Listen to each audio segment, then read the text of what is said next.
Bismillahirrahmanirrahim. Assalamualaikum warahmatullahi wabarakatuh. Alhamdulillah. Alhamdulillahirabbil alamin. Wa bihi nasta'inu ala umurid dunya waddin. Wassalatu wassalamu ala asrafil mursalin wa ala alihi wa sahbihi ajma'in. Amma ba'du. Sedulurku yang dirahmati Allah, pada kesempatan malam hari ini saya akan membahas tentang ciri-ciri orang yang susah disantet atau dipelet. Namun sebelum lanjut video ini, bagi sedulurku semuanya yang baru menemukan channel ini, jangan lupa di subscribe, like, dan komen. Jika ada pertanyaan silahkan Anda komen. Insya Allah kalau ada waktu pasti akan saya balas. Oke sedulur, ciri-ciri orang yang susah untuk disantet, yaitu orang-orang dengan pikiran yang aktif dan kreatif. Itu sangat susah untuk disantet. Tapi kalau untuk pelet masih bisa, terutama pelet jarak dekat. Kalau pelet jarak jauh itu agak susah.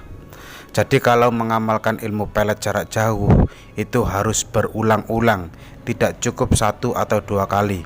Harus berulang-ulang, dan itu pun harus mencari celah hari dan waktu yang tepat. Itu untuk pelet jarak jauh. Dan untuk pelet jarak dekat, maksudnya orang yang memelet itu berada di sampingnya si korban atau si target. Misalnya orang yang mau memelet itu, yang dipelet itu adalah bosnya. Orang yang dipelet itu adalah bosnya, dan yang melakukan pelet ini adalah sekretarisnya sendiri. Dia tiap hari bertemu, tiap hari bebarengan, itu bisa dipelet dengan jarak dekat. Bisa dikasih minuman atau makanan, dan dibacakan doa-doa tertentu di makanannya atau di minumannya.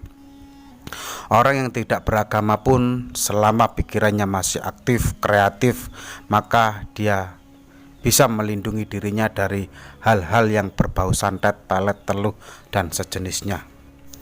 Bicara soal contoh, nggak perlu sebut namanya.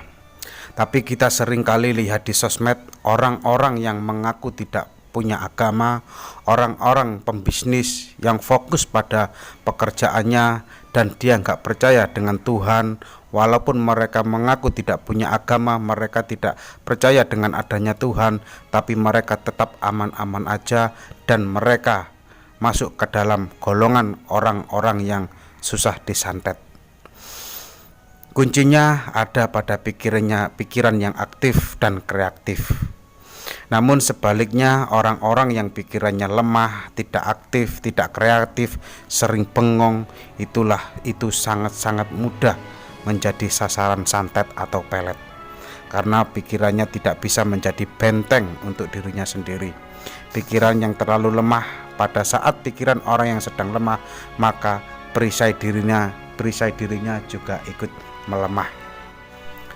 Yang kedua adalah keyakinan.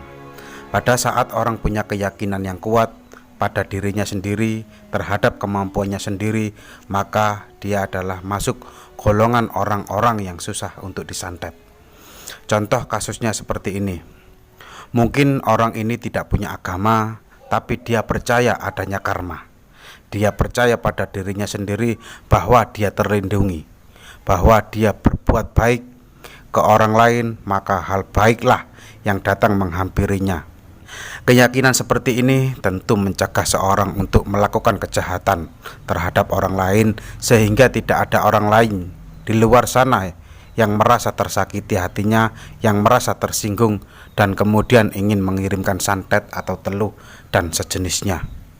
Sebaliknya, jika seseorang tidak punya keyakinan, terutama keyakinan pada dirinya sendiri, maka mereka masuk pada golongan orang-orang yang mudah disantet, dipelet.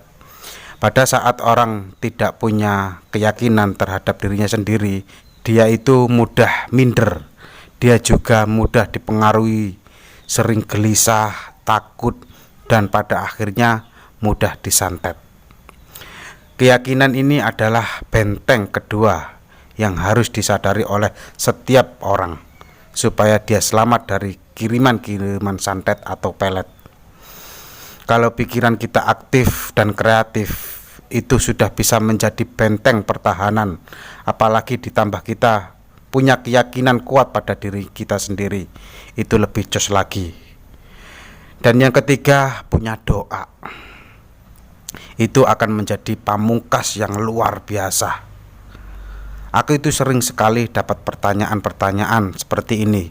Pertanyaannya, Gus, temanku itu rajin ibadah, rajin berdoa, tapi kok gampang kesurupan, tapi keluarganya kok gampang kena santet, kena pelet. Sementara temanku yang satunya nggak pernah lihat dia berdoa, keluarganya sibuk dagang, tapi mereka aman-aman aja, Gus. Itu pertanyaan yang sering aku dapat. Oke sedulur, akan saya jawab. Bicara soal doa, doa seperti apa yang dilantunkan? Mungkin teman kamu ini berdoa hanya waktu di jam-jam yang berbeda. Berdoa hanya mulutnya saja, bukan sesuatu doa yang tulus dari hatinya. Kita nggak akan pernah tahu doa yang beneran apa tidak, nyampe apa tidak doanya. Nggak akan pernah tahu. Yang tahu hanyalah Tuhan, hanyalah Allah.